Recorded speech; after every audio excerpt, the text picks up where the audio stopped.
This is Fuzzy Road to Health, and I'm Fuzzy D, aka David. It is June 10th, 2024. Today we're discussing the benefits of long-term fasting and metabolic health.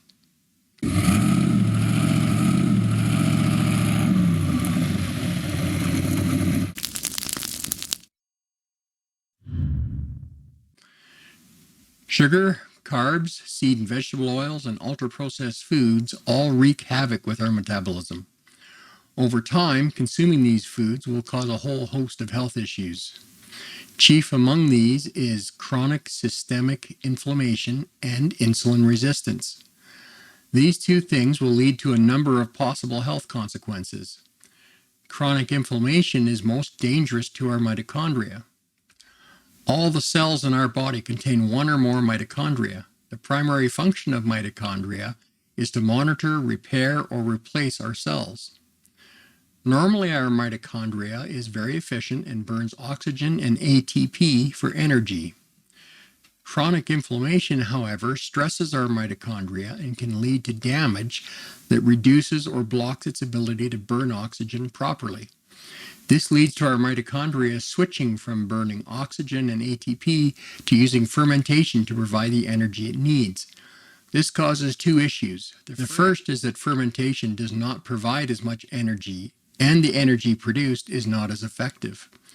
This begins to increase our use of sugar, causes damage to the mitochondria, and in turn, it can no longer properly repair and replace our damaged cells as necessary. This leads to a metabolic crisis and also causes many other issues such as cancer, autoimmune disease, mental illness, brain damage, and so on. If the mitochondria is damaged, it can no longer heal our bodies and we get sicker. This is why one of the first steps to healing is to stop using all of these damaging foods. Once we do this, our mitochondria can heal and in turn begin healing the rest of our health issues. Another major side effect of these damaging foods is to create insulin resistance. Insulin resistance will eventually turn into diabetes because our bodies have to produce more and more insulin to compensate for being less sensitive to its effects. Over time, this will damage our pancreas and lead to type 1 diabetes. This will cause weight gain as well because the excess sugar not being used gets converted to adipose tissue, which is basically fat. Once enough weight is gained, it can be extremely difficult to shed that weight. To dump that excess fat, you have to stop providing it fuel in the form of sugar or carbs, which turn into sugar. Now, meat and fat are the most nutrient-dense foods you can eat, and if you eliminate everything except meat, fat, water, and salt, you begin the process of healing everything at the fastest possible speed. Even things like type 2 diabetes can be completely healed with this way of eating. That said, you can't ever go back to eating sugar and carbs if you want to stay healed. There is a lot of controversy out there in the medical community about the safety and sustainability of a carnivore or ketogenic diet. Much of that controversy is driven by food manufacturers. Big pharma and other vested interests generate huge profits from manufactured foods, medicines, and long-term medical treatments. Most of the so-called research out there is flawed or outright fabricated by bad actors who pay for the results they want published. The only studies that actually prove cause and effect are randomized controlled trials. There are more of these coming out every week and more are underway. This is changing the landscape of medicine, but it is happening very slowly. You can find links to some of this research and links to reputable books on health on my website shown below on the screen. Let's move on to talking about prolonged fasting. First, genetically our bodies are tuned for feast and famine. This is how our ancestors lived for thousands of years before the advent of agriculture. Dr. Berg tells us that snacking or constant eating is one of the most damaging things we can do to our bodies, because it keeps our insulin levels high all day long. You can't ever heal the body by eating frequent meals. Regular eating stimulates hunger by causing insulin levels to rise, then about 90 minutes later it falls, stimulating hunger. This idea that we need to eat and snack multiple times a day was most likely started by the snack food companies to generate more profits. This slows your metabolism and makes you want to sleep and also creates mood swings. Fasting, on the other hand, helps us think more clearly, break insulin resistance, lose weight, flush toxins, and helps us heal faster. Dr. Caroline Leaf says fasting is great for brain health. It causes your brain to release something called BDNF, which stimulates brain growth.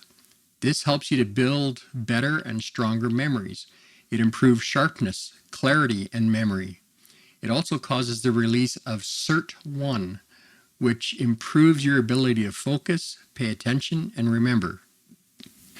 Should you jump right into a prolonged fast?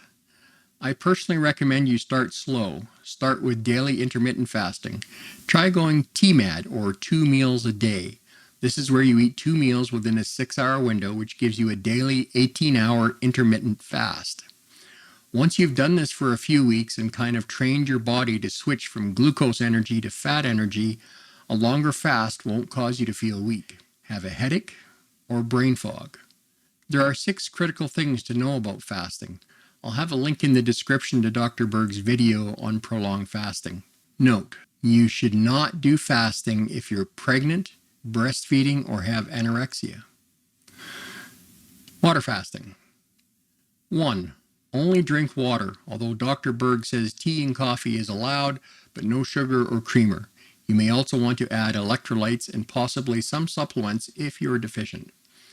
When we fast, our bodies become very efficient in hanging on to nutrients, minerals, and vitamins, etc., but if we are terribly deficient, we may need supplements during the fast. Another important thing we need while water fasting is electrolytes.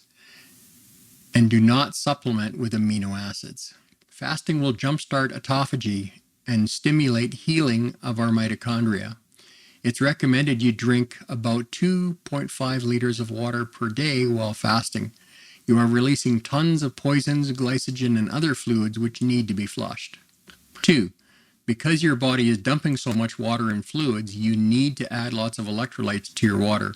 If you don't add electrolytes, you can damage your heart, cause muscle weakness, you could faint, or even trigger a heart attack. Your muscles need salt and other electrolytes to function properly. You could use a commercial electrolyte solution like Keto Chow, but you can make your own as well. I have a couple of recipes on my website to make your own, which is far cheaper than buying a commercial product. 3. When you break your fast, have a small meal and do not eat sugar, carbs, or other processed food, as they can cause a dangerous shift of potassium out of your cells and cause a severe imbalance. This can be dangerous. After a couple hours, you can eat a small amount again. Doing it wrong can cause severe digestive issues and cause tiredness. Keto or carnivore is recommended for breaking your fast. 4. Prolonged fasting will increase acidity levels, so do not consume apple cider vinegar while fasting or when breaking your fast, as this could throw off your pH. Issues with your pH level can cause your heart to pound and cause breathing issues. If you're doing a 72-hour or longer fast, you might want to take a small amount of baking soda in water, especially if you notice those issues with pounding pulse or breathing difficulties. 5. Dr. Berg recommends sticking with clean keto. I personally think keto or carnivore are both great options. If you're doing this as a carnivore, then of course you would go back to being a carnivore. If you're not doing carnivore or keto, I recommend starting keto at this point. Otherwise, you'll reverse many of the benefits of the fast you just completed. 6. Be aware of the possibility of the dawn phenomenon. This is when your insulin levels go up between 5 a.m. and 8 p.m. due to your liver producing sugar. This is a sign you have insulin resistance. Even with a carnivore or keto diet, insulin resistance can take up to 18 months to resolve, sometimes longer. It's likely not an issue while fasting, but if it's something you want to address, some light exercise will help you burn off that sugar. According to Dr. Berg, berberine or cinnamon can help break insulin resistance as well. I'm taking my own advice and have started my 72-hour water fast today. I will be doing several cycles of fasting over the next 2 months, including this cycle. I will do 3 72-hour water fasts that begin on Mondays. And then I will switch to 24-hour dry fasting for the remaining 5 weeks. I'll keep you posted on the results. Dry fasting is similar to water fasting, but you don't drink any fluids except what you might need for supplements. The benefit to dry fasting is it's 3 times more effective than a normal water fast. So 1 day of dry fasting is equivalent to 3 days of wet fasting. The reason I'm doing 3 cycles of wet fasting first is that the presentation I saw at Hack Your Health, KetoCon 2024, says your body needs to be conditioned to prolong fasting before implementing dry fasting.